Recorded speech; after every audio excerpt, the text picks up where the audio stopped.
All right, so welcome to the Georgetown Area Parkinson Support Group hybrid meeting. And we are really glad you're here. I have a Zoom team and but slowly they have kind of dropped off, but I'm very grateful to have Stan here. Raise your hand, Stan. Stan, I'll feed for you. Sure.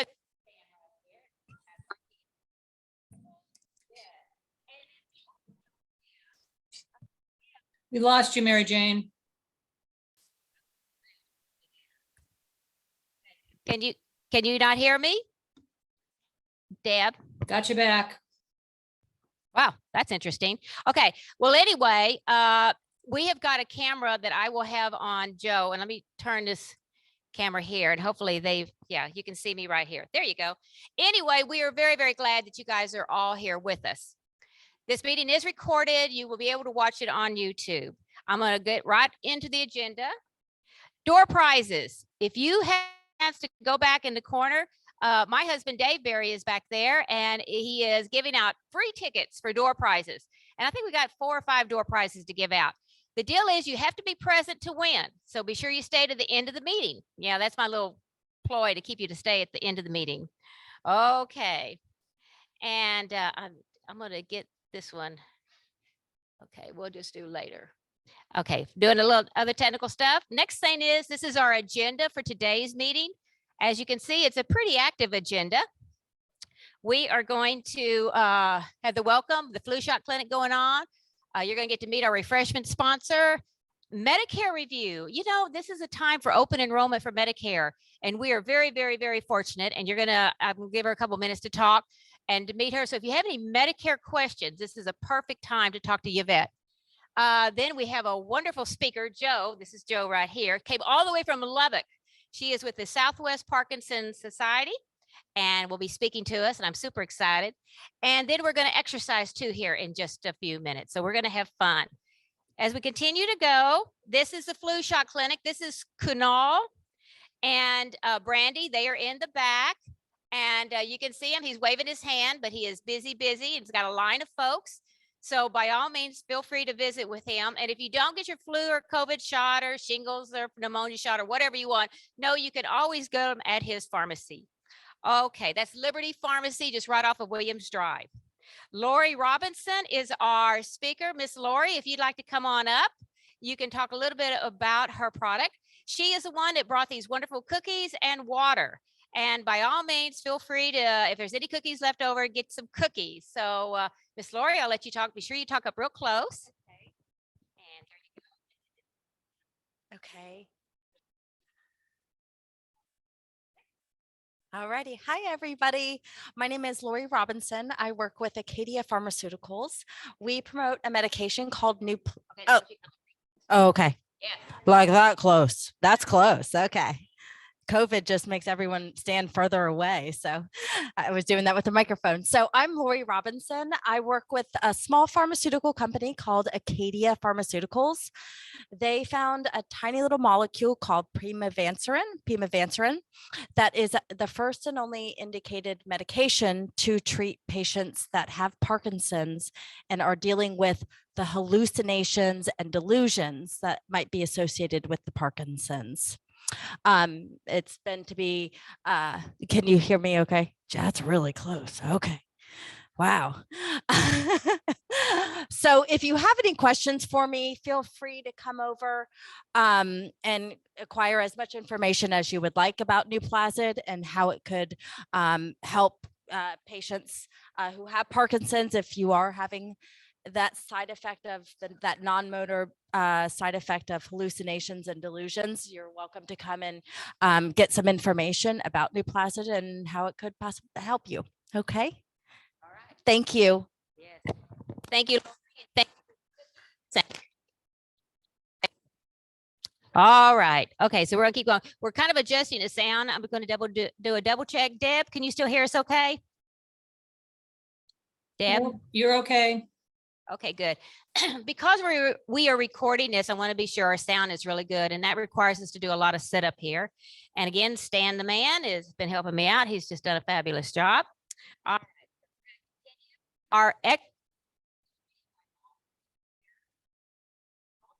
Your microphone's Is- fading out. You gotta be up real close. I know. That's really, you're right. This is really close. Okay. So anyway, all care therapies is wonderful. They have a variety of therapies. So the bottom line is they will be doing our exercise segment at the end of the meeting. So you'll get to meet Kayla. Medicare review. Okay, Yvette, would you like to please come up? And this way, if anybody needs to check out their Medicare plan, this is a woman to talk to. This is not a salesperson. Yvette actually works with Capgov. I know it's just really sad. She'll tell you all about it, but she is a great reference in regards to Medicare. Okay. And again, you guys speak real close to it. Yeah. Can you Can't hear a you. little bit? Oh, that close. Okay. Hey, I am Yvette McVeigh. I'm a benefits counselor with the Area Agency on Aging. I am a Testing. Okay, let's try this. can y'all hear me now? I still got to be up close to it. Close, this close. That's This is cool. really That's good. close. Okay, so I'm a benefits counselor. I do Medicare. Of course, Medicare open enrollment is October the 15th through December the 7th. I work for a nonprofit organization. We are federally and state funded. We are also under the Older Americans Act. So she said, I'm not a licensed agent. We give, it's three of us, unbiased information on Medicare. And we only get paid by a paycheck. So you can call us. We can look over your current plans. We can walk you through what's new in Medicare, which doesn't come out to November, as far as if Part B premium is going up or what's going to be covered under your Advantage plans or Medicare. Your Medicare, your supplemental plans, Medigap. So I have my cards over here. Feel free to stop by the table, ask me any questions you may need, and look forward to talking to you guys. Thank you. Okay, thank you, Yvette, we really appreciate that. We've got a very good working relationship with a lot of the agencies in the Austin, both state and the federal level. So this is one that's just super, and we want to thank you very, very much for coming out here. She's got a lot of information over there, plus some goodies too, I tell you. And then don't forget, you can get up even in the meeting if you need to get some cookies and water. Okay, moving right along. I wanted to make an announcement. I don't know if any of you guys have ever heard of Tam Cummings. Tam Cummings is coming here to Georgetown. She will be at the Worship Place in Sun City. She does a fabulous program. It's free, totally free. And the deal is she's a gerontologist and she specializes in all forms of dementia in regards to education on all of them. She is doing this presentation on the 9 most common forms of dementia. And if you have never, ever heard her, I highly recommend going to this. It's excellent. And Joe just said she knows her. She's excellent. All righty. So, I'm announcing this one because it kind of came after my email went out, and it also came after my newsletter came out. And it will be completed before my next one comes out. So I'm announcing it here, but if anybody, even on the Zoom audience, is curious, let me know. And it's also on our website in regards to upcoming events. Okay, moving right along. Faith in Action. All right, so let's come on. I don't know if you guys know, or if many of y'all at some point in time maybe have used them for transportation, but Faith in Action now has a new executive director, and I'm just delighted to meet Lisa. And Lisa, thank you so, so much. And this is a fun choral event coming up for their fundraiser. And in fact, I've been to it many times. So, okay, here you go. And speak close. I will speak close. Can you all hear me okay? Well, thank you so much for having me. All you people out in virtual land, thank you very much. I appreciate the opportunity to get to come and talk to you today. Faith in Action is a nonprofit here in Georgetown, and we provide free transportation for those age 65 and up who cannot drive.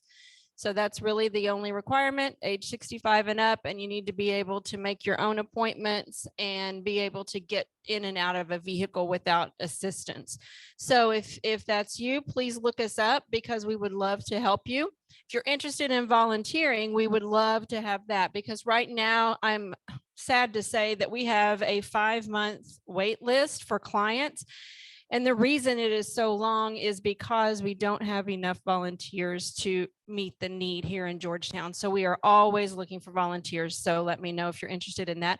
I will be leaving my cards and a little invitation back there on the table. The invitation is to our annual choral concert. That's what Mary Jane was talking about. It is going to be 1 week from tonight, right here at First Baptist. It'll be over there in the worship center. And it's just a great time. It's a free concert. Come on out. You hear some of the local choirs. The police department is even going to have a group there this year. So come on out and just enjoy some wonderful music with us and celebrate with us. So there's no cost at all for you to come out and do that. It is at 7 o'clock. On Thursday, September 29th. I have invitations here that I'll leave at the back table. And then I went ahead and wrote on the back of these invitations our website. So if you're interested in the programs that we have, or you're interested in volunteering or even supporting us financially, because we are donor funded, just grab one of these and you can go to our website and find out that information. You can also grab one of my cards, which is back there, and feel free to give me a call or email me at any time. One other thing I want to mention that we have is a medical equipment closet. And if we've got it, it's yours. There is no requirement for age or anything else. So if you need a piece of medical equipment, let us know and you can keep it. You do not have to bring it back. You can if you want to, but if you want to keep it, go ahead and plan on doing that. We have everything from walkers to rollators to wheelchairs. It varies, crutches, it varies greatly what we have, but always give us a call because it's completely free to you and we're happy to help.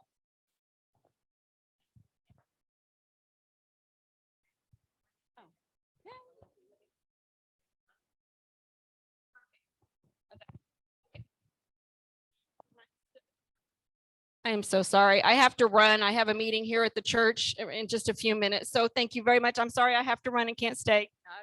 You're always welcome to come anytime. And thank you, thank you, thank you. Very good information. Again, a lot of y'all, many of my members have used Face in Action for transportation. So we wanted to say thank you. And you see me taking pictures. These are the pictures that you'll see in the newsletter. And sometimes I get busy listening to it and forget to take a picture. Okay, so moving right along. Another announcement that I wanted to be sure that you know about. Now, this one was in the newsletter, but many times people ask us about nutrition. And so they are going to be having a coming up seminar September 30th, and it's going to be in Austin at the Shalom Austin. That's a Jewish community center. It's going to be wonderful. Parkinson Foundation is actually putting this on. And guess what? GAPS is going to have a table there. We're going to have a resource table. They invited us. They asked us to be sure and come. So we will have a table there so you can stop by and say howdy to us. But that is going to be an in-person event. It will not be hybrid. So I really hope that if you would like more information on nutrition and with Parkinson's, this is a great class to go to. Again, it's also on my website. And it is also in the email that I sent out.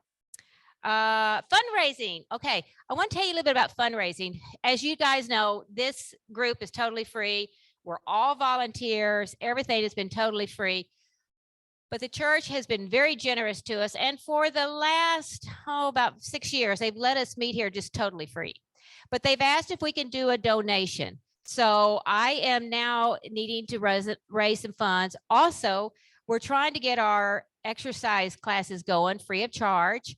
And that is going to be for dancing and for vocal exercise. And I'll tell you a little bit more about those in a minute. But with that said, we are raising some money. I had a very generous donor give $2,500 if we can match up to $2,500. And I know I've already gotten several checks today, and thank you. But we're now probably about $1,500 toward our goal. So I just want to let you know that that's what's going on. We have till December 1st. And if we match it, he'll go and give us the $2,500, and that money will be given to part of it to the church and part of it to help pay for our instructors for next year. So just wanted to let you know about that. And thank you. And I don't think any of you guys know, but that's so hard for me to ask for money. Fundraising is not my thing. I just soon do it all free, but nobody wants to do that. Okay. Dancing. We have a dancing class that's at the Grand Living right there off of Williams Drive. It's been fun. However, there is a conflicting class. And Don, if you come up here, you can tell them about that class. And several of my members, or most of the members that were in the dancing class, are going to the Texas State University Speak Out class where you work directly one-on-one with the students. That's every week, and it happened to be at the same time as my dance class. So we have made a decision that we're going to be on hold as of September 28th and all of October for dancing. And then we will start that back up. But we were having a lot of fun, and Don was very good in that. But now Don has become very good. He's going to practice speaking loud with Texas State. That's without falling over too. Texas State has loud crowd Wednesday from, hello. Is this loud enough now? I'm trying to speak with intent. Okay. That's what we practice doing, is intent, so we can rattle the roof.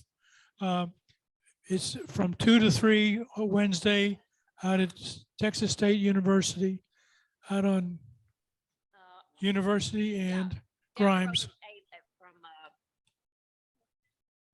IKEA, down the road from IKEA. Yeah. But it's open to everybody, and they're looking for people.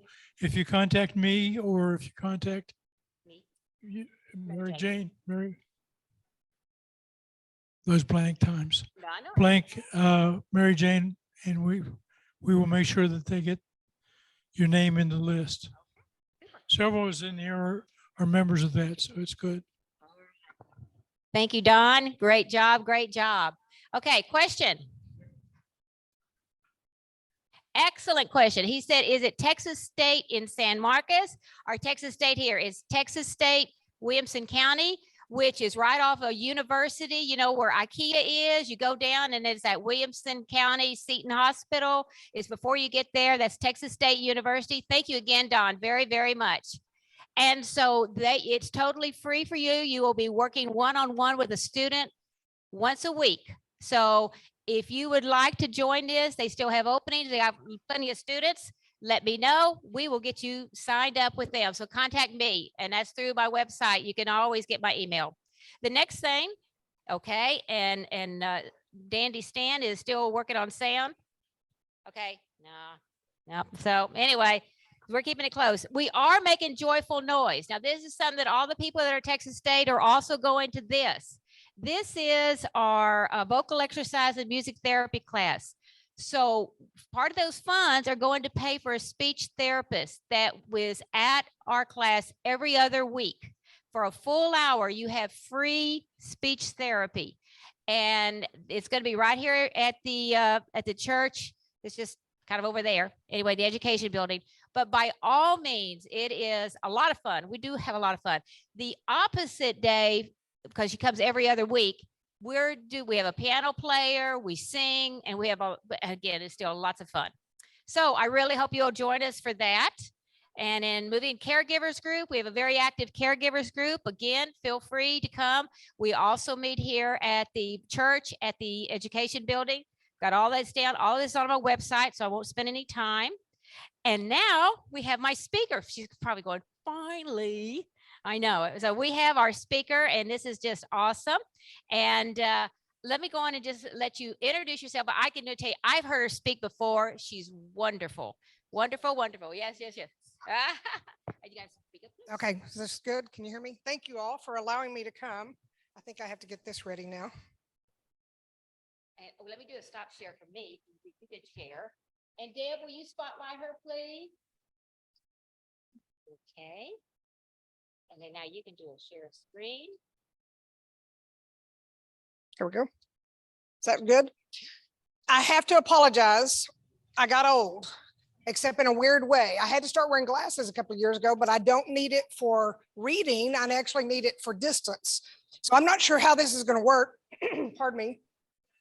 Because if I leave my glasses on, I can see your pretty faces.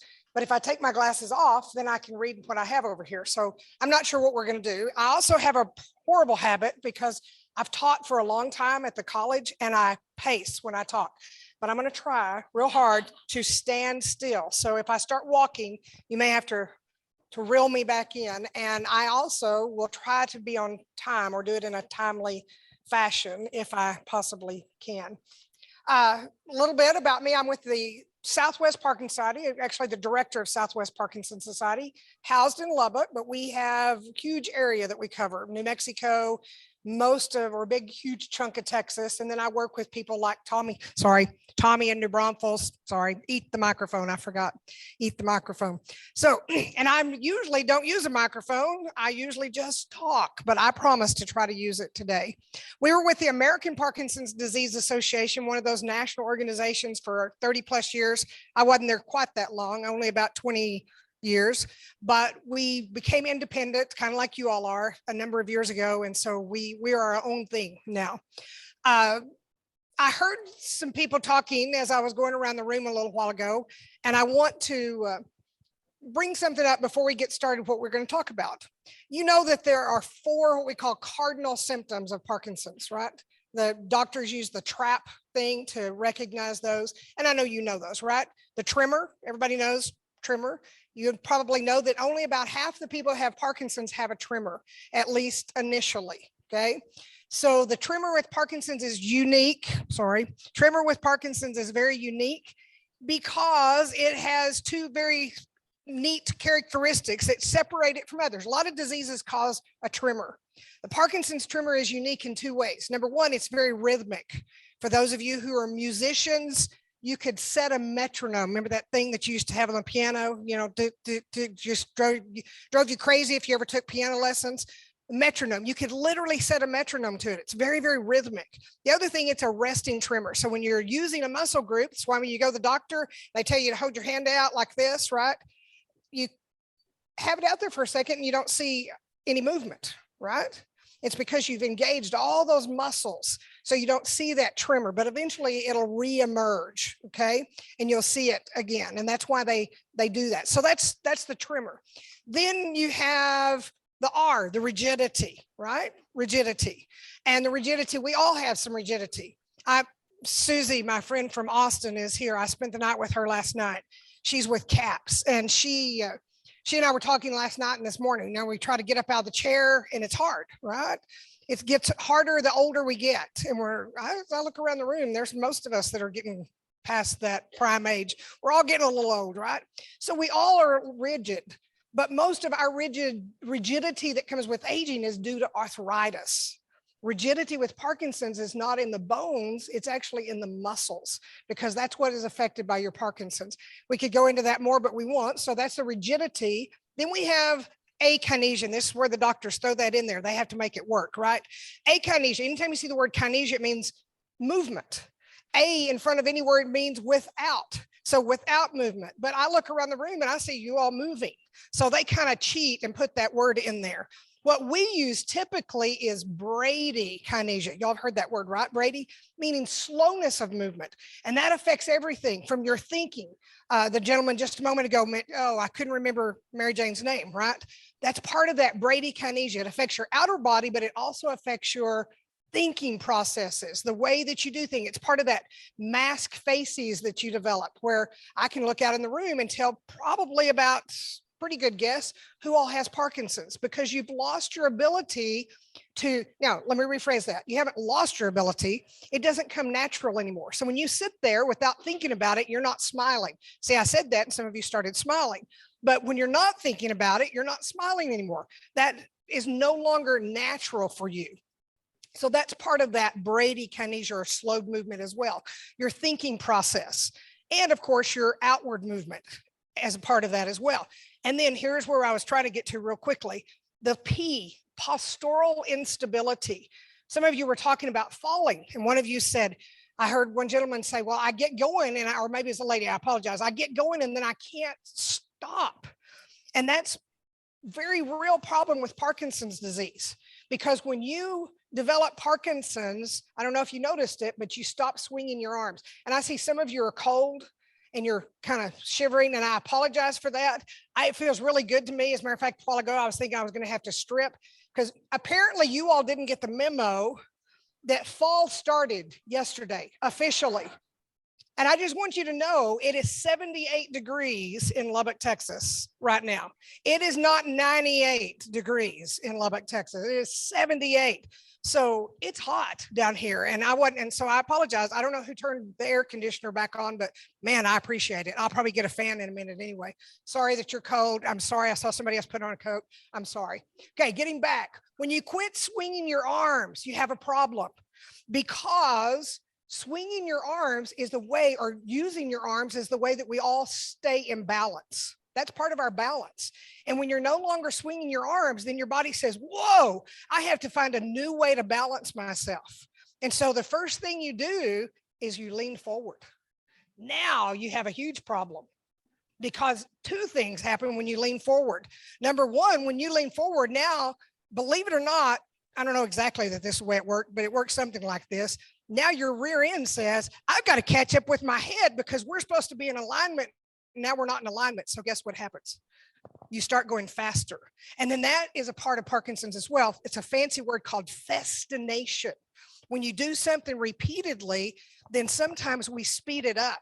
And sometimes it's when you're walking and your rear end's trying to catch up with your head. And then other times it's when you're speaking and maybe you get hung up on a word. And so you start saying like, hi, how are you? And it sounds like you're stuttering, and you're really not stuttering. You really have this problem called festination, which it is stuttering, but you kind of get the difference. So it's all wrapped into being a part of Parkinson's. So what can you do to keep from walking fast and falling? Because that's why you stand up out of the chair and you lose your balance, right? You start walking because, again, your arms keep you in balance. I forgot, I'm supposed to be somewhere. Your arms keep you in balance and you're no longer in balance. So you have to realign yourself. So you have to remind yourself, stand up. I know you have the speech program here. I hope somewhere that you have LSVT big. Do y'all have that around here? I thought you probably did.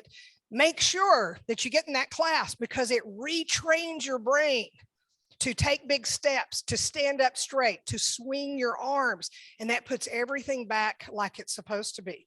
Then you're not as likely to fall. Are you going to forget? Yes, you're going to forget, but you're not as likely. That has nothing to do with what I came here to talk about. But notice my little quote by Sir Francis Bacon. And I'm going to misquote it, but it's one of my favorites. Whoops, I don't know what just happened. It says knowledge is power. He said knowledge is power.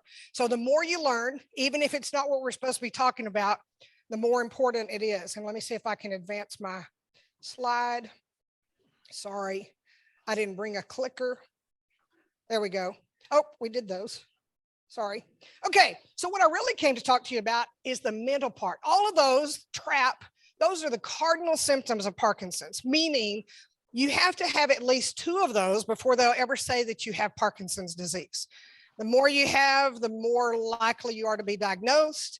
And quite frankly, the more you have and the more likely you are to be diagnosed, it's a problem, because we all have those as we age, whether we have Parkinson's or not. So now we have to ferret out whether it's really Parkinson's or whether it's just us getting old. Because think about it, we're all rigid. We all slow down. We don't think as quick. He was worried because he had Parkinson's, but I try to think of people's names all the time and I can't, and I don't have Parkinson's. Guess what? Yes, sir.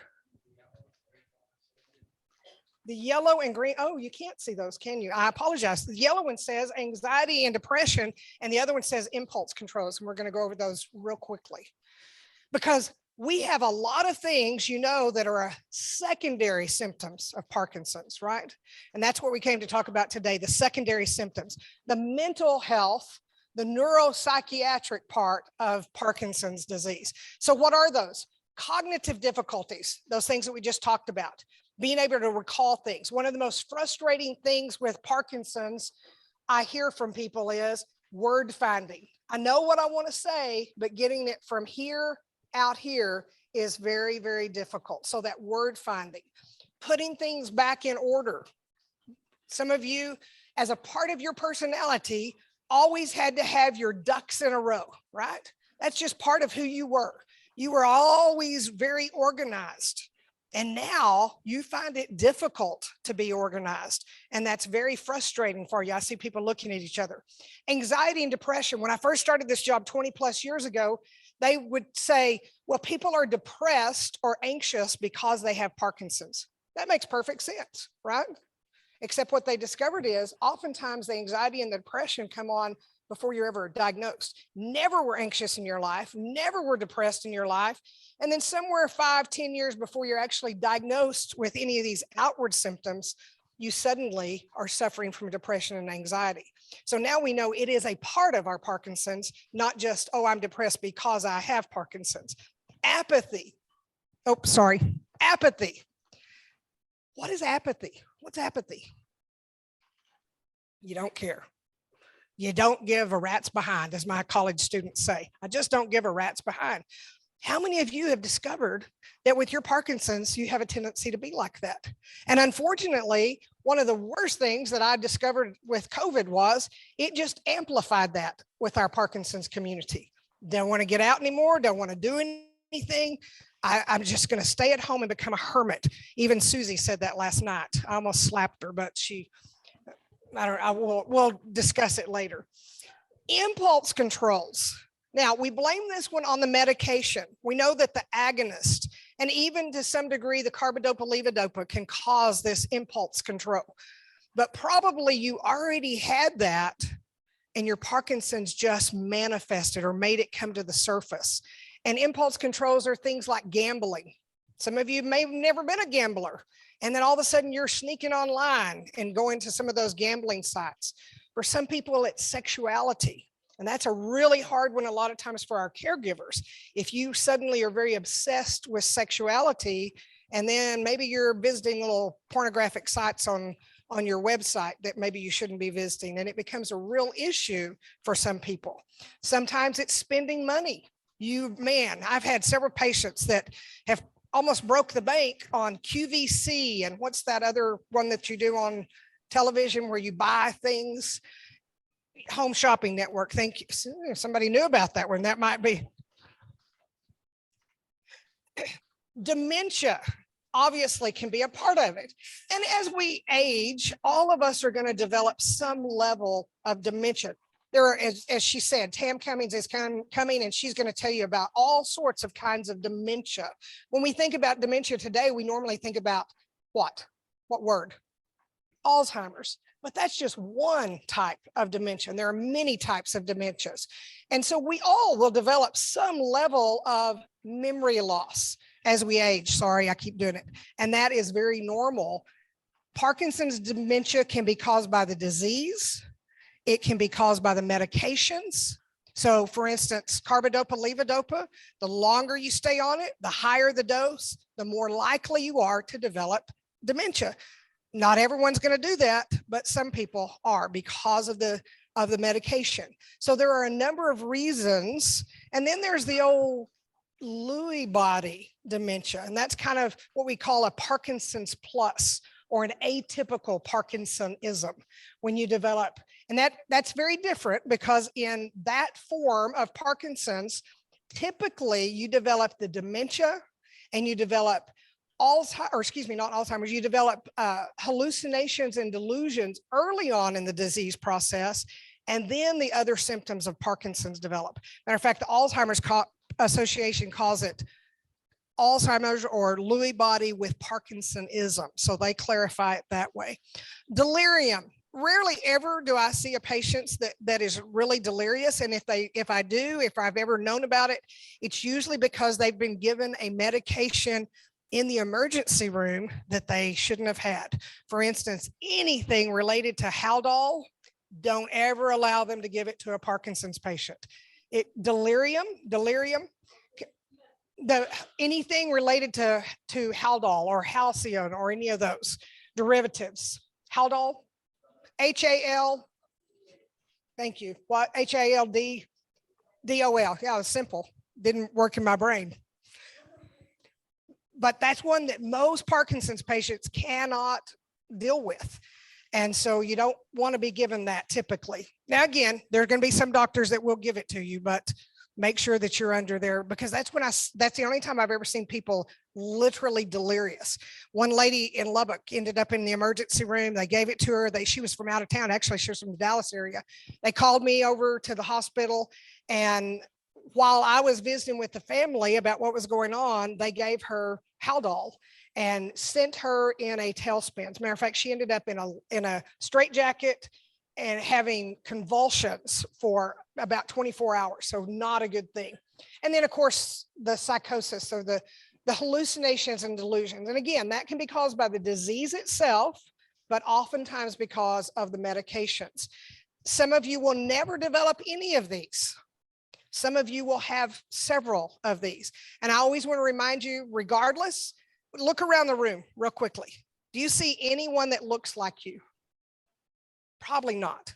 You may see someone that favors you, but you probably don't see anyone that looks like you. I did hear the other day that somewhere in the world, there are 8 people who are identical to you, but I've never met my identical twin. So I don't know where those 8 people are. But as you look around the room and you don't see anyone like you, you're not going to find anyone whose Parkinson's is just like you either. You're very different. And the way that the medications work on you may be very different from the way the medications work on the person sitting next to you or across the room from you. So don't ever be discouraged if things are a little bit different with you. Sorry, it's hard to see that with my glasses. Okay, I went over most of these real quickly to just expound upon the cognitive problems. The word finding was one of them. Can you see these better? It looks better on my screen. It looks really good right here, doesn't it? You can see that. It looks really good. I don't know what happens to it up there. Yeah, you can see it here. Difficulty concentrating. How many of you have found it difficult to concentrate? Matter of fact, I've had several Parkinson's patients tell me that through the years, and one of them probably described it better than any. He said, you know what? I feel like I'm the ball in a pinball machine. Remember the old pinball machine? He said, that's the way I feel, like I'm just going around, bing, bing, bing, bing, bing, bing, bing, bing, bing, bing, and I can't land on anything. And that's a real problem for a lot of us when we try to go out in public.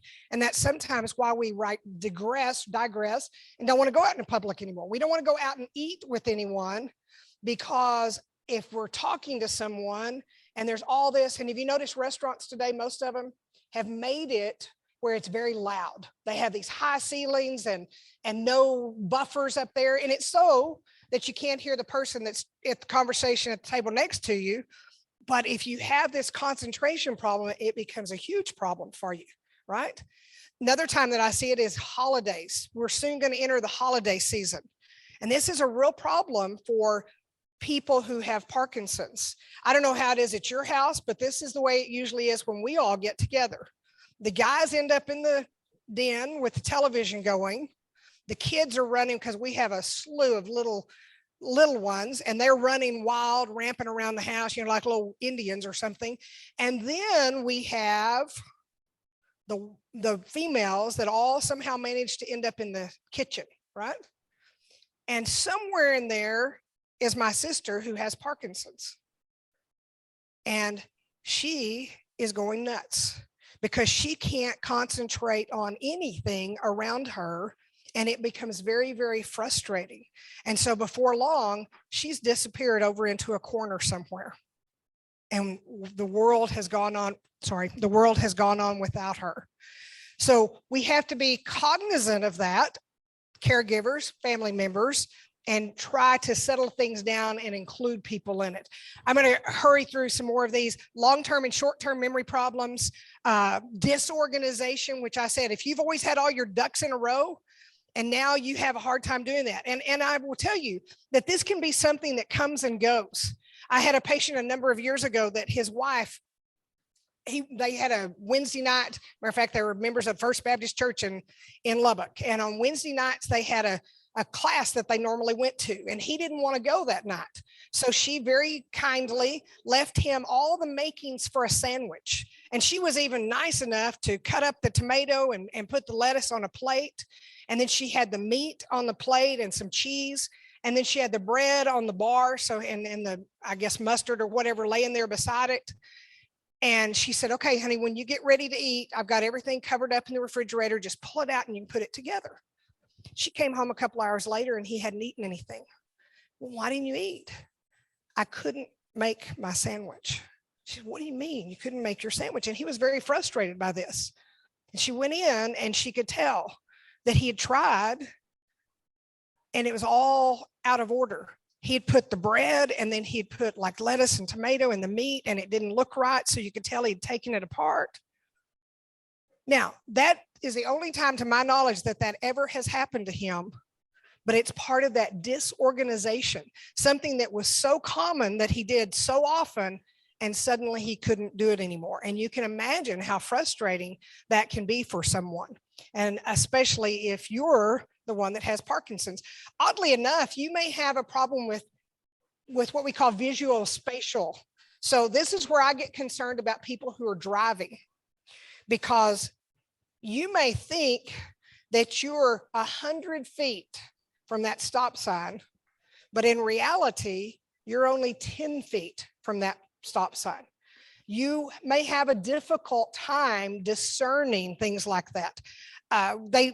Where I'm housed, where my office is, it's with a group of therapists and doctors, and they have a class every Wednesday with our Parkinson's patients. And it's always kind of amusing and interesting, because if they all come out of class together and walk down, the hall is probably, 9 feet wide. So they can walk about 3 people abroad. And if they're all walking down together, they all walk in a nice line. But if they come out in spurts, and again, please, I'm not trying to be rude or disparaging to anyone, but some of them walk like they're intoxicated. They kind of take up their half right down both sides of the road. I had a Parkinson's patient out in Las Cruces, New Mexico, and he and his wife both worked in Las Cruces. I apologize, I got away from the camera. He and his wife worked on different sides of Las Cruces, and they met at about the same time every afternoon on the interstate, and then they lived out in the desert. And he said, I noticed that as long as she had traffic next to her, she could easily stay right where she was supposed to in her lane. But when we hit the desert road, she took up her half on both sides. We call them bar ditches where we live. I don't know what you all call them. That's not what they call them in New Mexico. But she would drive from bank to bank. But she swore up and down she was going straight down that lane just like she was supposed to be. And again, I'm not trying to be rude, but this is one of those areas where it becomes concerning if you're the driver. So just be aware that that may be a problem. Facial recognition is sometimes a problem. You really, and this was a strange phenomena to me. I didn't know about for many years with Parkinson's patients. Sometimes you don't recognize people that you've known forever because they still look the same, but your perception of them is different. Even color recognition. Now, you're not colorblind. Red and green are the things that most people are colorblind to, and they can't see the difference.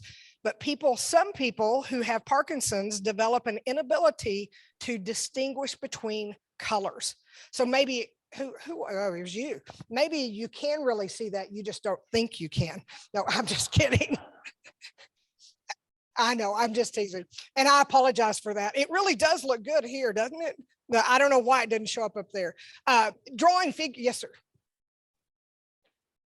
Oh, can we do that, Mary Jane? Mary Jane, can we turn the lights down up here so they can see the screen better? They're going to try to do that. Maybe that'll work. Does that help? No, didn't help. Oh, well, it makes me look better because I look better in the dark than I do in the light. Oh, that's way dark. I promise they look really good up here. Okay.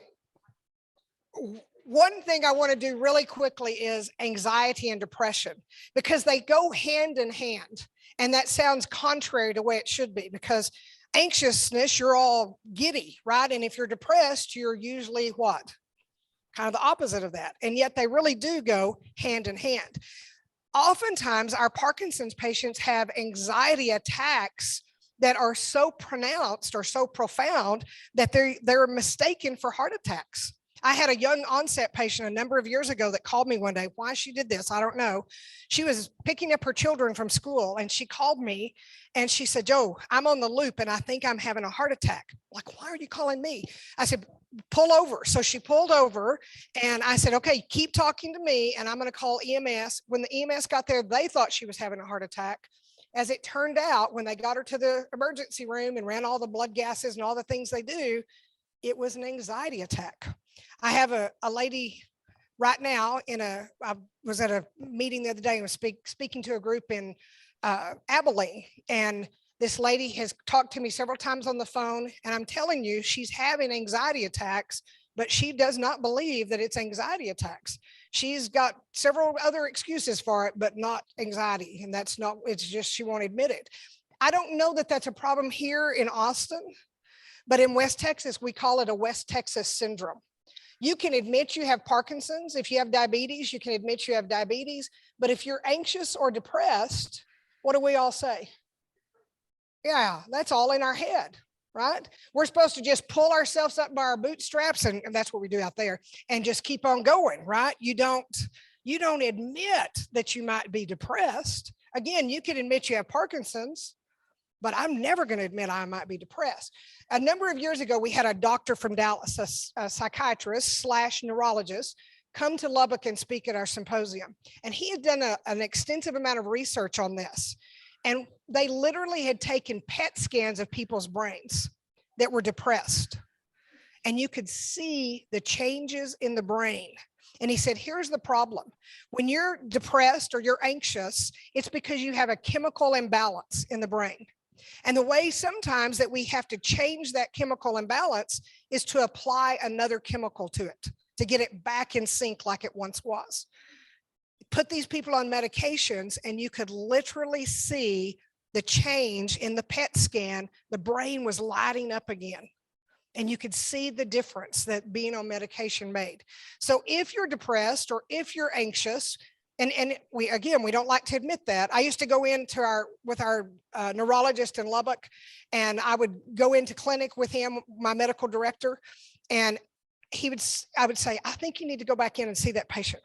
Why? And I said, well, they're crying. And what did you do? What did you say? And I said, well, hi, how are you today? And that's all it took. And then the tears started flowing. We had a rapport.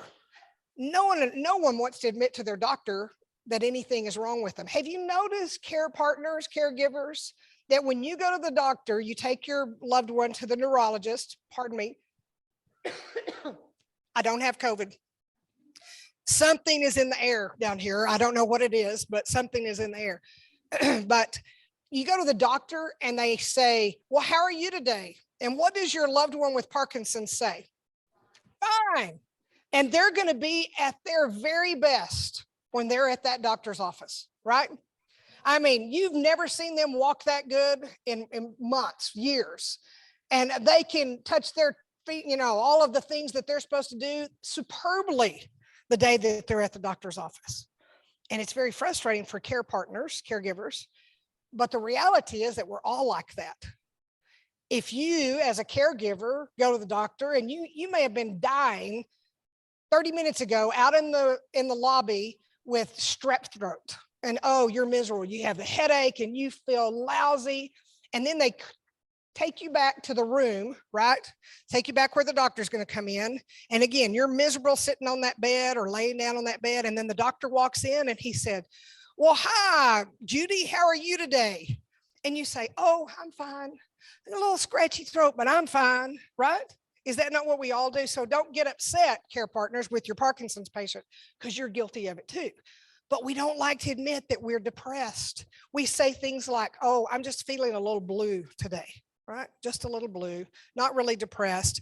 Or I'm a little anxious, but not so much. And yet it can mimic a heart attack. I'm not going to go over those anymore. Matter of fact, we're not going to go over those either. We're going to get to some important things that we can do. Sorry, it's taking me a while. Oh, what can we do? Because I'm going to run out of time. Mary Jane, give me a signal, because I don't know when I got started, so I don't know how long I have, but I want to make sure that we get to what I can do. So what can you do to help your cognitive problems, whether it's depression or anxiety, or whether it's apathy or any of those things, guess what? The number one thing that you can do. That's right. Let's do that again. What's the number one thing that you can do? By the way, not just to help with those, but did you know that all the medications that you're taking for your Parkinson's, the Nuplazid, all of those things, they're treating symptoms. Do you know the one thing that you can do to actually improve your disease? Exercise. That's right. Exercise. So let's do that again. What's the one thing that you can do to help with your cognitive problems or to help with your Parkinson's disease? That was better. Let's try it one more time. What is the one thing that you can do to really change your Parkinson's disease? Much better. How many of you believe it? It's true. Absolutely 100% true. We all want a magic pill, right? Oh, just give me something. Just give me something to fix this. You already have something that can help, and it goes a long way. And you know what? I know Dr. Cooper over in Dallas told us for years that we had to, run 45 minutes a day, and we had to do, and don't misunderstand. I'm not denying that strenuous exercise is good for us, but any exercise is good for us. Okay, here's a test. How many of you watch television somewhere around the evening news? There are a couple of shows that come on. One of them, that lady turns those squares. What's it called? Oh, amazing that you all knew that. I knew what Vanna White did, but now I know who watches that show, right?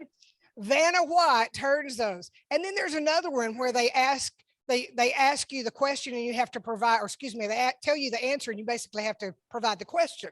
What's that one? Oh, again, we know who watches those now, right? Those two shows. Our therapist in Lubbock actually did this. He timed during those two shows how many commercial breaks there are.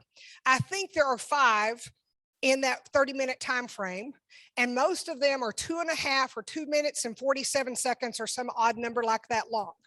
And he said, this is what you can do. You can get up off your I know you thought I was going to say something else. You can get up off your lazy boy, right?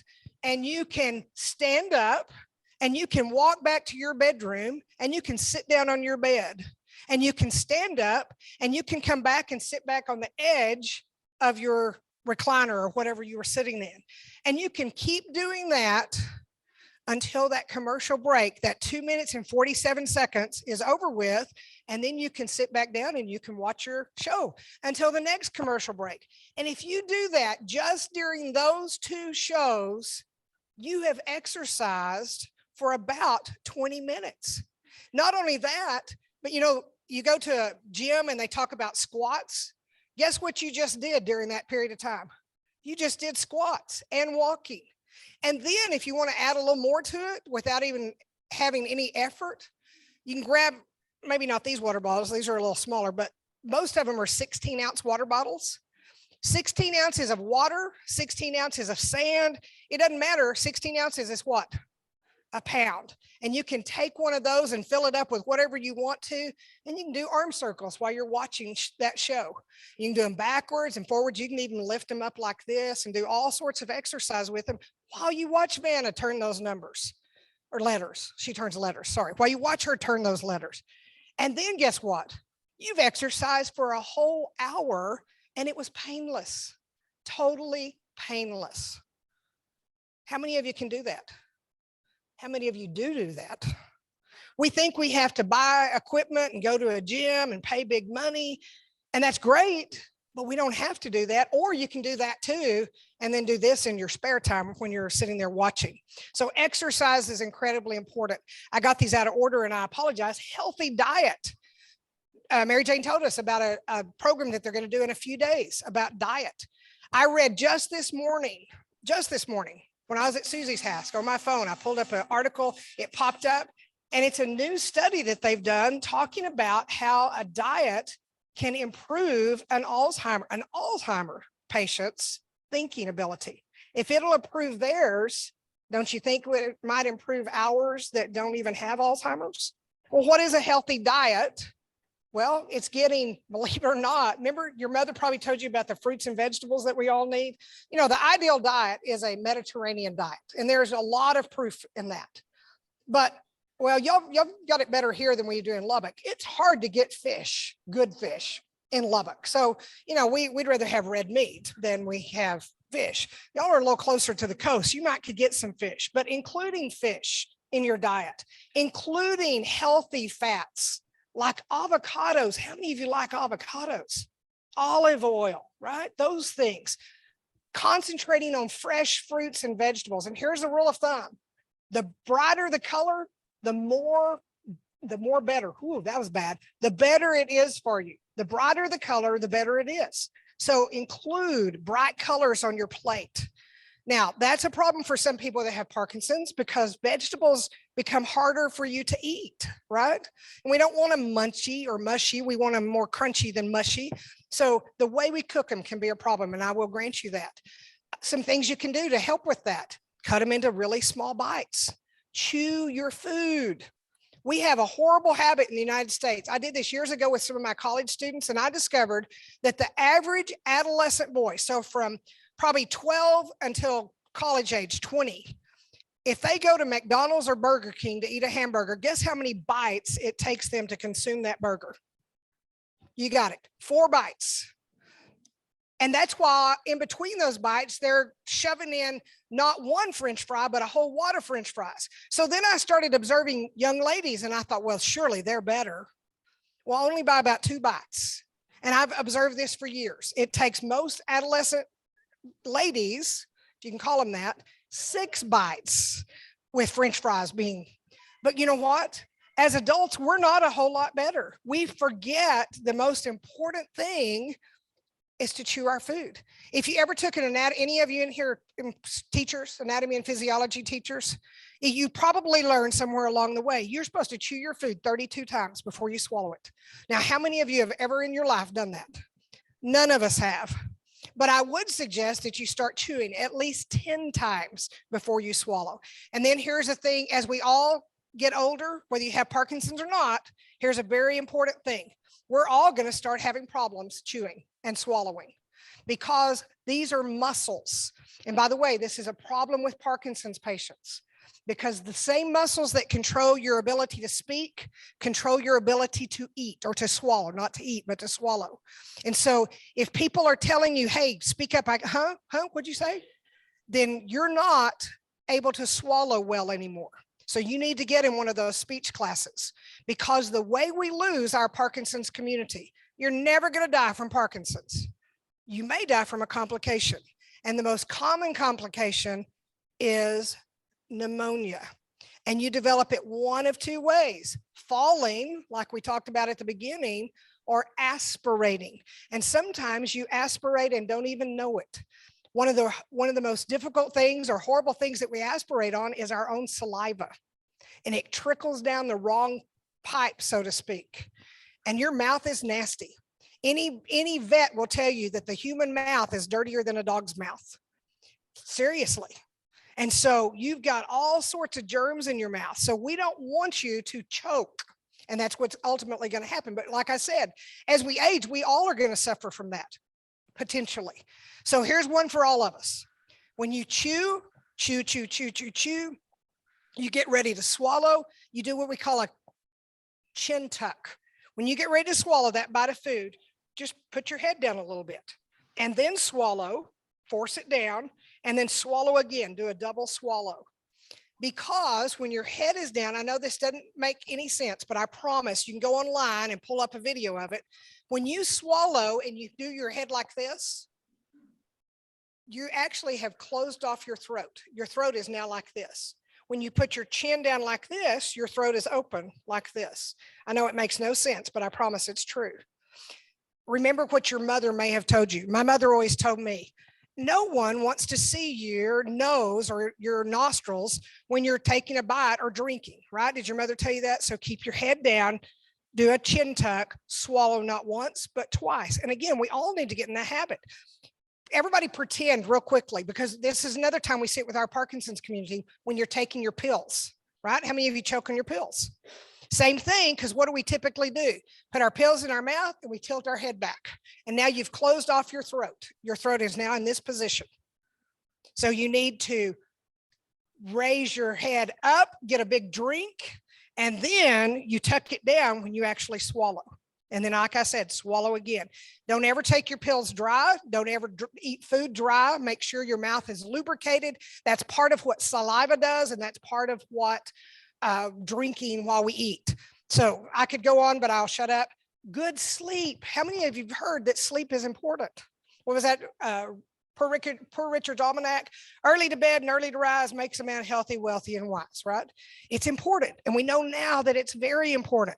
And some of you that have Parkinson's have a hard time sleeping, right? So there are things that doctors can do to help you. There's also some good sleep hygiene. I think I've got these in just a minute. Talk therapy, exercise. I forgot I had these. Whoops, sorry, I just overdid it. Got to go back if I can. There we go. So what can you do? I bet you can't see those either, can you? Man, they look so good right there too. What can you do to help with good sleep? Number one, make your room as dark as possible. I know that doesn't sound like fun, but it truly is. And if you're going to have to get up and go to the bathroom at night, and let's just show us hands. How many of you, I told Susie last night, I used to make fun of people that had to get up and go to the bathroom at night. Well, guess what? I belong to that club now. It's not fun. How many of you have to get up and go to the bathroom at least once during the night? Every hand in here is going up. Well, one gentleman didn't. You lucky dog. I don't know what to say except you lucky dog. Okay, so whether you have Parkinson's or not, this is a potential problem. Okay, because when we get up to go to the bathroom at night, we have all sorts of fall hazards. The number one fall hazard are those fancy bed linens that we put, those comforters that we put on the bed that look so stinking good. But let me ask you this, ladies. How many people go in your bedroom to see your fancy comforter?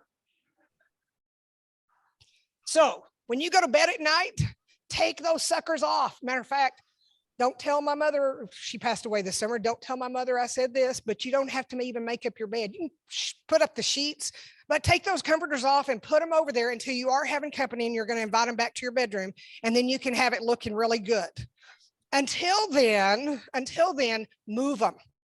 Move them away, because guess what? The number one thing that people trip on when they get out of or go back to bed, those fancy comforters and bedspreads. So take them off, get rid of them, move them. Like I said, you can pull up the sheet, but not everything else. Have the room dark. Those darkening drapes that they make, excellent. Now you got a problem because you need to see to get to the bathroom, but they make these amazing little things called night lights, and you can put them low to the ground. And they have some now that are motion detector. Matter of fact, you used to have to pay big bucks for them. You can even buy them at Walmart now, and they usually come in a package of like 5 or 6, and they're usually about $10. So most of us can afford that, and put them around all the way, because they come on, because we don't want your care partner to wake up when you do, right? So they come on, and then you get past them and they go off, and it goes back to being dark. Not sure about this for ladies, but guys, they have another thing that can really help you. They have lighted toilet seats now. Did you know that? Lighted toilet seats. You can buy a lighted toilet seat, so you don't even have to raise it up. You can aim without raising it up, because you're going to forget to put it back down. I know you are. You're going to forget to put it back down. And so don't raise it up. Just aim for the hole in between the, anyway, you know how that goes. Okay, what else? I know that some of you are going to die when I say this, but you need to turn those thermostats back. I know that's really hard when gas prices, oil prices, whatever it is that is fueling our air conditioners is the way it is. And it's 98 degrees on the second day of fall in Austin, Texas, but we need to turn those air conditioners. Do you turn them back? Do you turn them up? I never know which is correct. But anyway, you want the thermostat, the temperature low. You want it low. As a matter of fact, I always forget, I think I put it on here, but it's like really 60 to 62 degrees is the ideal temperature.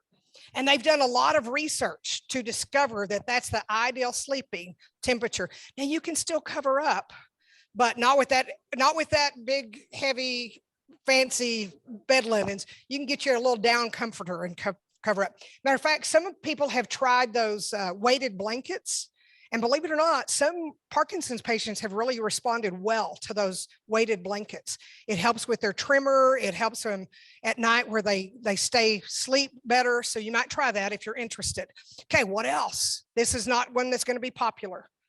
Nothing, well, maybe there's an exception. The bed should be used for sleeping, and maybe something else, that S word, right? But not for reading, not for eating, not for watching television. That's not to be done in bed.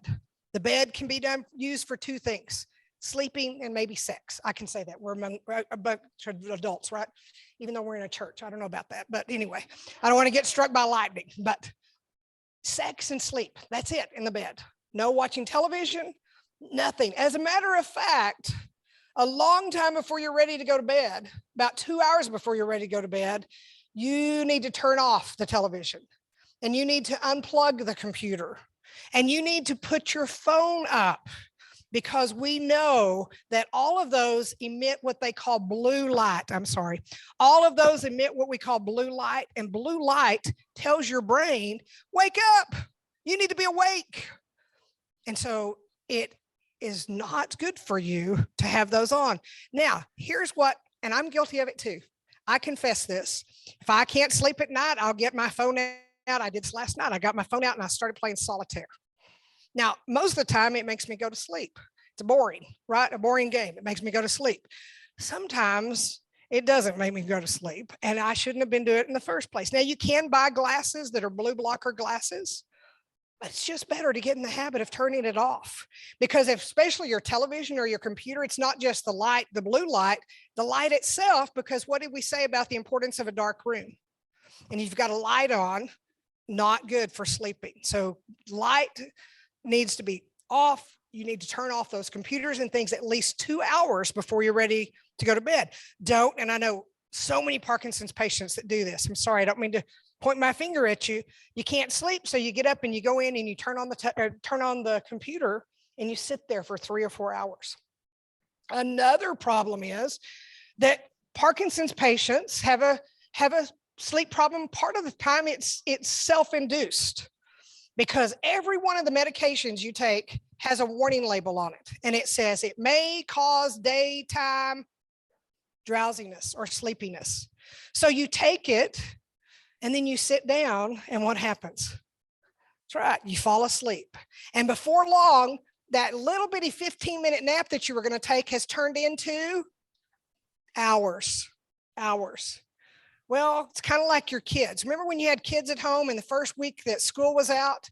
What did they want to do? They wanted to stay up all night, and then what did they want to do? Sleep all day, right? And before long, you have done that very thing. We need about 8 hours sleep a night as adults. But some of you are getting 8 hours. You're just not getting it during the nighttime. You're getting it during the daytime. And really, in all honesty, that's okay. If you're getting your 8 hours of sleep, you're still getting 8 hours of sleep. But here's the problem. If you're sleeping during the daytime when your loved one is up doing, and then at night when you're supposed to be sleeping, you're awake and you're keeping them awake, that's hardly fair for your partner. So you need to be more considerate of them as well. And really, it's probably better for you if you get your sleep at night, because that's really the way that we were designed to do it, is to get our sleep at night. I'm not kidding. I can't see what these on or off. Another very important thing is not consuming alcohol or caffeine within a few hours, usually 2, but maybe even 4 or 5 hours. All of you probably know how bothered, affected by caffeine and alcohol. And we all have different levels. I told Susie last night, there was a few years ago, I could drink a Coke or a Diet Coke, 32 ounces, and go to bed and sleep all night. And it had absolutely no effect. Alcohol, I'm not a big alcohol drinker, but occasionally I would have a drink and it never had any effect. But I know somebody, I shouldn't have confessed that again in a church, but I know people that can have a sip of wine and it just wires them and they can't sleep. So at least 2 hours, maybe before that. If you're having a problem, here's another one. If you're getting up all night to go to the bathroom, guess what? You're not going to get good sleep. Part of the reason we go to the bathroom is we drink until it's time to go to bed. So cut that off. somewhere 4, 5, 6 hours before bedtime, stop drinking and allow yourself to drink the 64 ounces of fluids that you need every day. How many of you get your 64 ounces of fluid? Yeah, not very many hands went up that time. We need a minimum of 64 ounces. Just to put that where it's a little bit easier to grasp, that's 8-ounce glasses minimally every day. Or if you go to McDonald's, that's 2 of their 32 ounces a day. And most of us don't get that. And it's very important. But it's better if we get that from 8 o'clock in the morning until 8 o'clock at night and then go to bed. That's another problem that some of our Parkinson's patients have. They go to bed at 8 o'clock. My sister started doing that. Drives me crazy. I'll call her and I'll say, what are you doing? Well, I was in bed. I say, Sharon, it's 8 o'clock. It's not bedtime. How many of you went to bed at 8 o'clock before you had Parkinson's? Honest Indian, I didn't think so.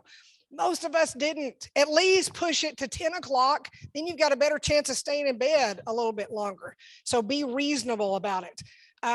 Don't eating spicy food at night before bedtime. That just makes sense for all of us, right? A healthy diet, I mentioned it a while ago. The more fruits and vegetables, the prettier the color. Actually, this is an interesting one. We oftentimes say avoid caffeine, tea and coffee, but they've actually done a couple of studies, and tea and coffee may actually help your Parkinson's disease. Hadn't been proven yet, so don't start becoming an addict if you aren't already. But don't say, oh, well, I can't have any coffee or tea because of my Parkinson's, because the latest research says it actually may be good for your symptoms. So I'll keep you abreast of that and let you know more. Brain games. Not letting Vanna do all of it, or even, I don't even know who the person is now on, what's that other show? I went blank. Jeopardy. I don't even know who the person is that does Jeopardy anymore. A lot of people love to watch Jeopardy, but it's very passive, right? You let them guess and you go, oh yeah, I knew that. How many of you do that, right? That doesn't help your brain. So we need to do brain games. We need to find things that we can do, whether it's word searches. There's a great one that you do. I do it on my phone all the time. It's called Wordscapes. Have any of you found Wordscapes? It's a little puzzles that you do. It's not like the one that everybody, Wordle or whatever it is that everybody does. That's one puzzle a day. That's not going to do it for you, but you can do these brain games.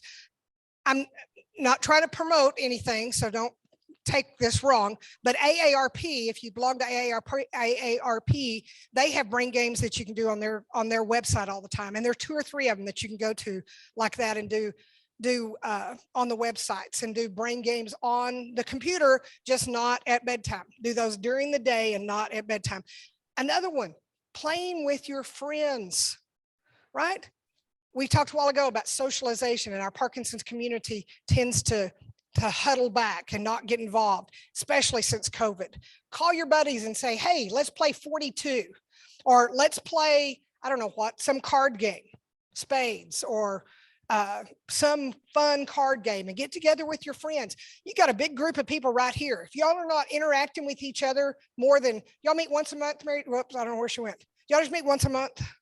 Okay, you all ought to be interacting with each other during the month, not just coming together once a month. Look at this. Look at your support system here. Who better to support you than the people who are similar to you, right? So you've got a great support group. Find out each other's names and addresses and call each other and get together and go out and eat. By the way, if you're out eating and you're worried about spilling stuff, how many of you, that's your excuse? I don't want to go out in public because it's embarrassing. Pathetic. Because here's a truth. We all have accidents when we go out in public. I spill stuff down my shirt all the time. Here's a big one that I do. I love tomatoes. I know some of you don't, but I love tomatoes. They put those, I don't know why they do this, but they put those little cherry tomatoes in salads. Too big for one mouthful, right? So then what do you have to do? You have to try to cut it. You're laughing because you've done this before. What happens when you try to cut that tomato? That's right. It's either going to squirt in your face, or this has happened to me too. It jumps out of my plate and runs across the floor. Embarrassing, except here's the reality. If you're embarrassed at your age about what people think about you, then you have a whole lot bigger problem than your Parkinson's disease. Truth. I mean, that is the truth. So play games, more games. You know what? Grandchildren love to play games. And you would be amazed. I bought my grandson, what was it called? Just a minute. It's Uncle Wiggly. Don't remember Uncle Wiggly? Uncle Wiggly, you actually have to count in that one, right? So it's helping your grandkids and it's helping you, and they love it. They love to play Go Fish. And you think, well, that's not going to help my brain. It is. I promise you, go fishing can be pretty challenging sometimes. Music. It's amazing if you think about it, what you learned in your life with music. Think about it. A, B, C, D, E, F, G. How many of you learned that? How many of you learned the days of the week, right? Monday, Tuesday, Wednesday, Thursday, Friday. Did you ever learn those? We learned so many things. I see some teachers here because that's the one that know those songs, right? If you're religious, you probably learned the books of the Bible. I can't remember that song, but I know I knew it at one time. Matthew, Mark, Luke, and John, right? Or there's an Old Testament song too. I don't remember it, but there is one. We learn things by music. They've done several studies with Alzheimer's, full-fledged Alzheimer's patients. And a matter of fact, some of these Alzheimer's patients are catatonic. Do you know what that means? They're literally like statues. They're sitting there like this, eyes closed, non-functioning, and they will put on music from something that they heard way back when. And all of a sudden that person comes to life and they will start singing every word to, I don't know what, Amazing Grace. We're in a church, a Baptist church, or oh goodness, what was his name? From North Carolina, big Baptist preacher or preacher for years. Anyway, Billy Graham, thank you. As it with every head bowed and every eye closed, we're going to sing all 1,400 verses of Just As I Am. But when you start singing all 14 verses, I think there are only 7, but when you start singing all 7 verses of Just As I Am, that that Alzheimer's patient can remember every one of those. And then you turn the music off and guess what happens? They're catatonic again. What does that tell us about music? It enlightens our brain. Okay, it's time. Learn a new song. Learn a new song. Play. As a matter of fact, here's a great game for you all to do. How many of you know, we're going to do this real quick. How many of you know the words to row, row, row your boat? Right? Start. Say just one word. No singing. We're doing it without music. It sounded really good though, by the way. Boat.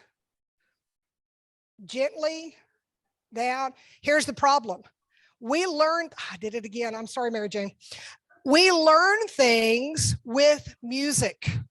And when we take away the music, our brain has to work really hard to remember those. Have you ever made fun of people because they stand up to do the Star Spangled Banner and they can't remember the words and they flub it and we always laugh? Stupid. We've all known that song all of our life, right? Try it sometime. Try to stand up in public and sing the Star Spangled Banner. But just try at home to do this. Pick a song, any song, you too, at breakfast in the morning. Pick row, row, row your boat. You both knew that one, right? You say row, row your boat gently down the stream. And you're going to find out when you take the music away, your brain has to work really hard. But it's something that we can laugh at when we mess it up, and we're going to. So it can be fun and learn a new instrument. I saw y'all had treble, Texas treble tones.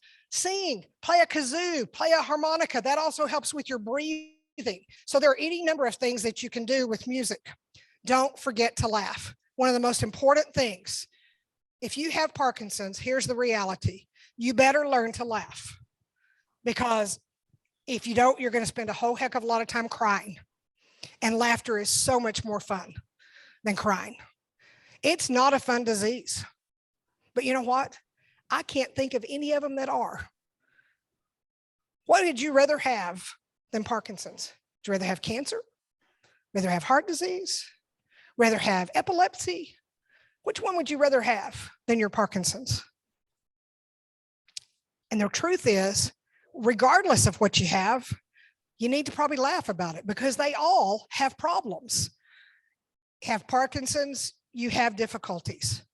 You have cancer, you have difficulties. So we need to learn to laugh at our difficulties. It's a lot easier to handle something when we can laugh at it than it is, like I said, if we're going to cry about it. I thought these were kind of funny. I don't know if you can read those either. The Hokey Pokey Clinic, which is what we always do in Lubbock. I always have jokes that we tell, and people bring jokes and we tell them. Hokey Pokey Clinic, a place where we turn ourselves around. Okay, that fell on deaf ears. We're going to try another one. My brain is like the Bermuda Triangle. Information goes in and then it's never found again. Did y'all hear about the cheese factory in France that exploded the other day? Nothing was left. This is not up there, by the way. Nothing was left but debris. Okay, that one got a chuckle. Instead of a sign that says do not disturb, I need one that says already disturbed. Proceed with caution, right? I'm sorry, oh, microphone. She keeps hounding me. Okay, if you have Parkinson's, you're not alone. You know that. Look around this room. Like I said, you have a support system right here, and you shouldn't just be seeing each other and interacting with each other once a month. Call each other up. Go to dinner. That way you can laugh when somebody reaches for your glass and you spill it all over the table. You don't have to be afraid. You don't have to be ashamed. Call each other when you're at your wit's end. Caregivers, call each other, help each other out. That's what we're here for. You need each other. You know that old song, people who need people are the what? Luckiest people in the world. You all need each other. Actually, quite frankly, we all need someone. Believe it or not, I have Susie. I don't know how we got connected with me. We've been connected for many, many years. And sometimes when I am at my wit's end, I will call her and I'll say, oh, I'm so frustrated with my sister or my brother or my whomever. And I just let her have it. And we all need someone like that. We all need a sounding board. If you have Parkinson's, you need a sounding board. If you're a caregiver, you need a sounding board. You don't need to use each other as your sounding board. And more importantly, you don't need to use your children as your sounding board, because here's the harsh reality. That's their child's mother or father that you're talking about. And they may be in 100% agreement with you, but at some point, they're going to get angry with you because you're talking about their mother or you're talking about their father. So remember that. Get help. If you're having any of the problems that we talked about today, get help. I'm going to bypass the one for caregivers. There are all my references. Anyone have any questions or comments? I'm sure I went over and I appreciate you letting me do that. Questions, comments? Man, I am good. I answered everything. Oh, I'm sorry. Sleep apnea. Yes. And sleep apnea is a very real problem for Parkinson's patients. They don't know why, but you're more inclined to have sleep apnea. And yes, you do need to wear the mask. They have made it better. There used to be one mask that you could wear, and now they have a dozen different kinds that you can keep trying out.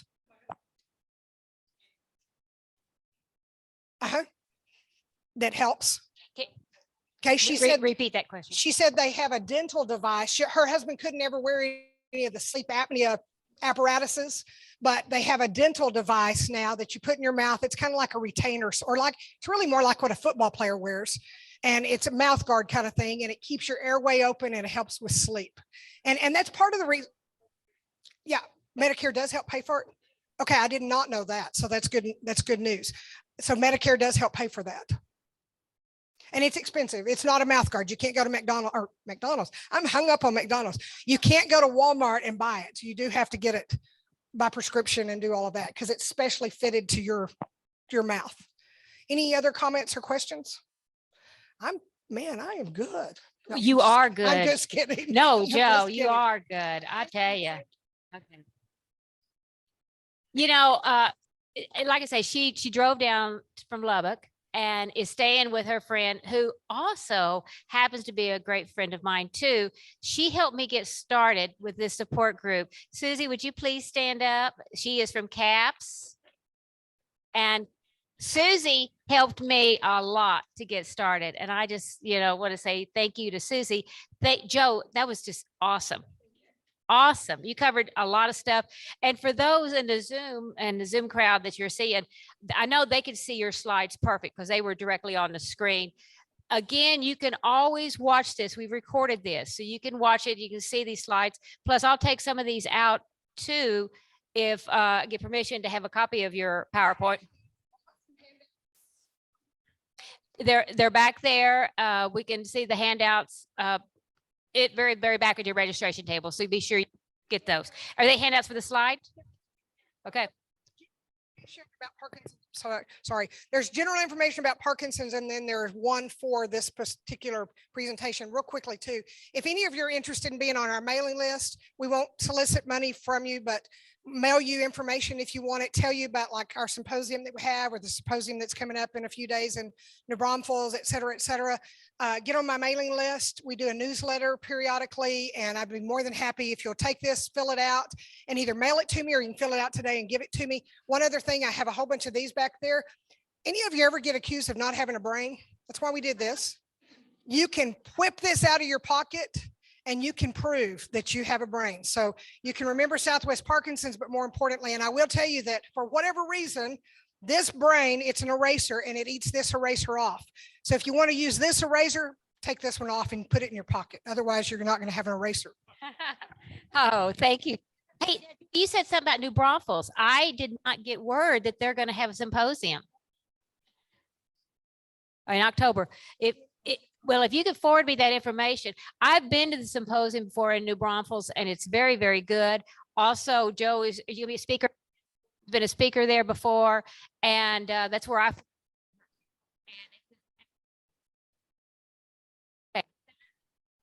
yeah, I get We've lost audio. Okay. Can you hear me, Deb? Got you. Okay, so that is going to be on Saturday, the 22nd, start at 8 a.m. I will put that in my newsletter. I'm working on it now, and I'll get all the information on it. So thank you for sharing that. All right. And there'll be food there. In fact, it's usually a luncheon, right? Yeah. A luncheon? Okay.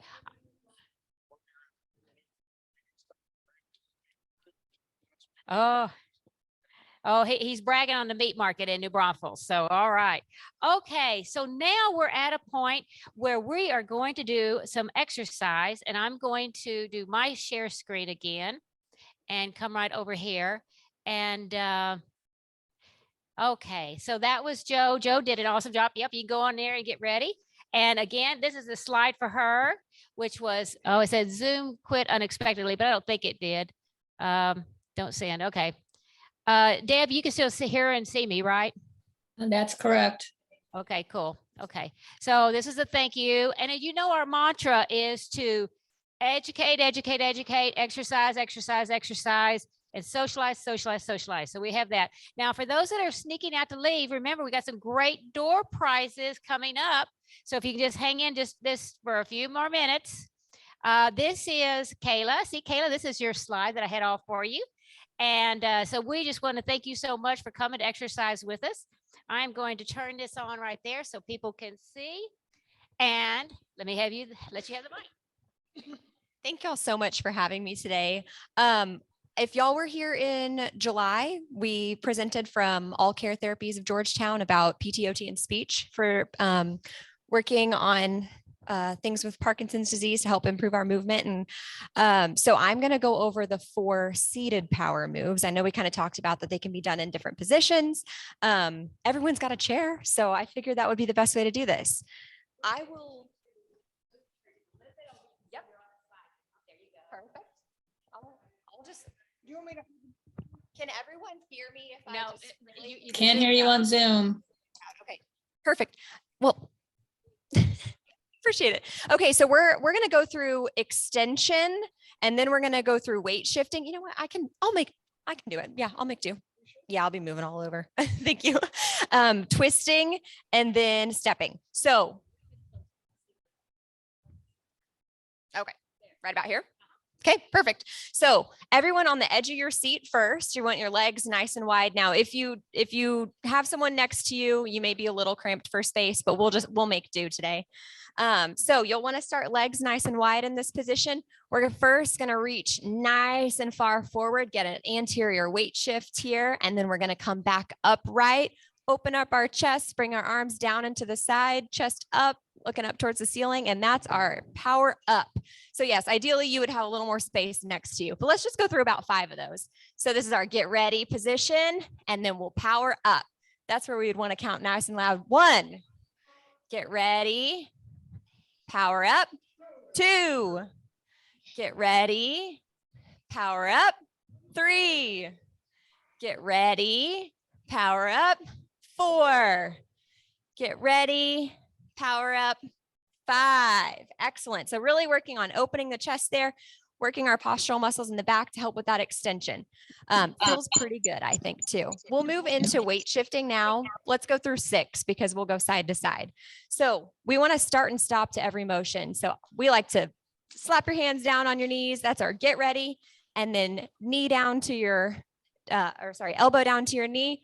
Reach overhead, look at that hand up high and say 1. Good. Get ready. Other side. 2. Get ready. 3. Nice. Get ready. 4. Get ready. 5. Get ready. 6. Awesome job. So really getting that opening, weight shifting side to side. Moving on to rotation, we'll want to have our arms nice and wide. Good. Legs are still nice and wide. Yeah, this is where you may need to move over a few, get a little more space. This is our get ready position. We want to start and stop to every motion that we do. So we'll say, get ready. Nice. So really bringing that arm across, and you're wanting to get your hip rotating too. So I like to say we squish the bug with that foot, full body rotation. So let's go through side to side. Get ready. Get ready. 2. Get ready. 3. Get ready. 4. Get ready. 5. And get ready. 6. Awesome. Good. All right. Last one. We're going to do a stepping exercise. So feet together right out in front of you. Our start and stop to this motion is going to be to get that anterior weight shift again. So our get ready position is crouching forward. Don't forget this part. And then we are going to power step out to the side, step out nice and big, reach and shift your weight over. So that's 1. Good. Get ready. And then other side. 2. I know. Get ready. 3. Get ready. 4. Get ready.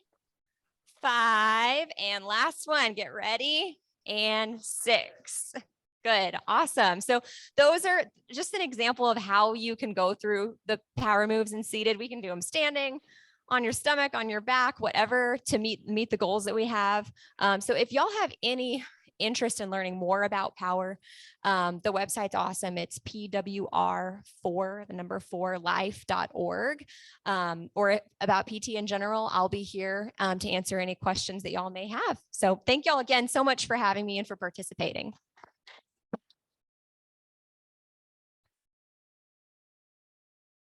Thank you, Kayla. Awesome job. Thank you so much. And you know what? To follow with what Joe said, you could do those exercises during commercials. Oh, there you go. Where is Joe? I saw her here, but she must be taking a quick break. But gosh, she gave us some really good ideas. Okay, so let me get our camera here and see what's next on our agenda. Let's see. As you can see, there's just a lot of stuff going on, and there we go. Okay, so a lot of you guys are seeing that one. That was exercise again. Kayla, thank you so much. All the information. And this is the one, now I know this is it where she was thinking about McDonald's a lot. All Care Therapies is right behind McDonald's, right there off of Williams and DB Wood Road. So this is, Joe already had intuition. Hey, guess what? Now we still have door prizes coming up, but I got to let you know, our next meeting is going to be with Dr. Swallow. And as you know, he answers lots of questions. He has actually brought in the most folks to our meetings, and that was 150. Now, that was before COVID, so I hope we'll have a big turnout again. But what's going to make it fun, and again, following with what Joe had said, I had some games to play, but we were just kind of running out of time, so I didn't do that. But you're absolutely right. Laughter, games, engagement is perfect. But for the October meeting, it is going to be fun because guess what? It's Halloween. And we are going to dress up.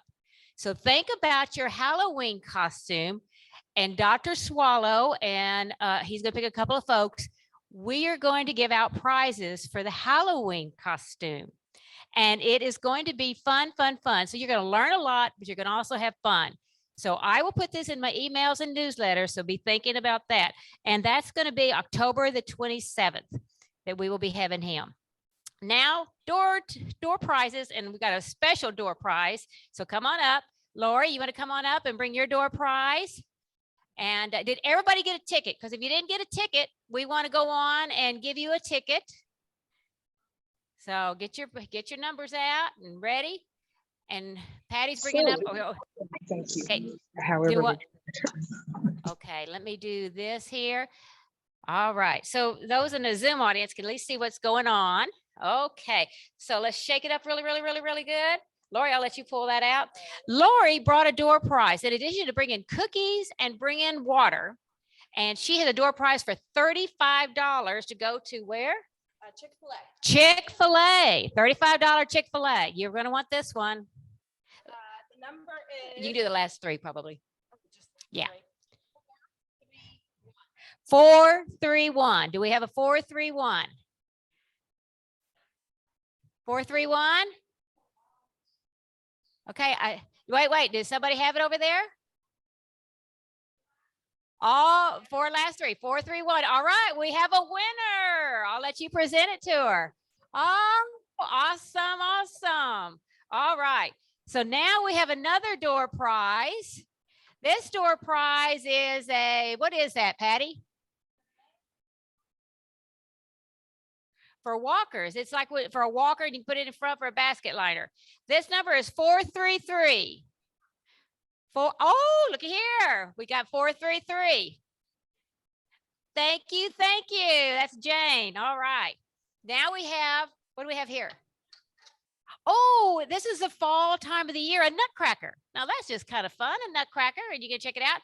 The number is 420. 420. Oh, we have another winner. All right, all right. Okay, thank you so much, Vicki, for helping. Okay, what do we have now?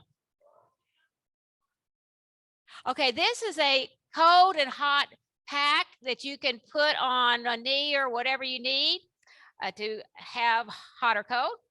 430. 430. Did we get it? We've got another winner. Look at this. Look at this.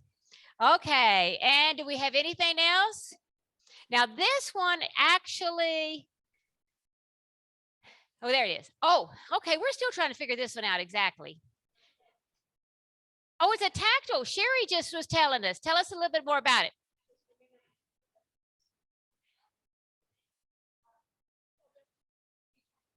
Okay, a tactile mobility something another. Cool. Okay, so ready? And if you get it and you don't really want it, well, you can give it again. Let's see. 406. Lucky 406. 406. Yeah, they did do a lot of work on that. Oh, you got it. All right. Davis and Sandy got it up here. Patty, Davis and Sandy got it. Well, all right. Good for you. Okay. And was that it, Patty? Okay. So now let's bring that one up. Okay. This one. Okay. Oh, you want to give it again, Jane? We're passing it forward. Okay. So we have another option here. That gift, you want to hold it up, Patty? That gift right here, we're passing it forward. 437. 437. Once? Twice? Okay. Does anybody have a walker that they would like to have a gadget for to hold a basket? Like if you got a little basket on your walker. There you go. You are now a proud owner of that. Okay, now here's another thing that's really cool, and it was donated, And so we're just gonna, first one that says they want it. Does anybody want a very nice rollator? A very, very nice one. If you don't want it, oh, the Faith in Action folks are already gone. Huh? Does anybody need it? And needs a rollator? Well, it will be up here, so feel free to let me know. Patty will leave it right up here. It's very easy and convenient. It was donated to us, and if you want it, I will give it to you. And if not, I will donate it to Faith in Action so that they in turn can help somebody else. So just let you know, but I want to give you guys first dibs on it. Okay. All right. Thank you so much, Miss Vicky. Faith, thank you. Thank you, Patty. All right. And so with that said, and just coming right back here, let's see. Right there. Again, we just want to say thank you to our Zoom audience that's out there in Zoom, and let everybody know that we are here for you. Just like what Joe said in her talk, you're not alone. So we're here. Thank you all. Now, remember that last part of exercise, taking off what Kayla said, and how we get this church for free is that we have to put up the chairs. And I have several people that'll help you. We just stack them over there. So if you could help us put up chairs, help us put up the library, and help us put up the tables, we greatly appreciate it. And for that, you get exercise, and plus you can get cookies. So whatever cookies are left, grab the cookies. So everybody's a winner. Thank you. See you next month. Wear your Halloween costume. Okay, bye, Zoom audience. Testing. 1, 2, 3. Testing, testing, testing.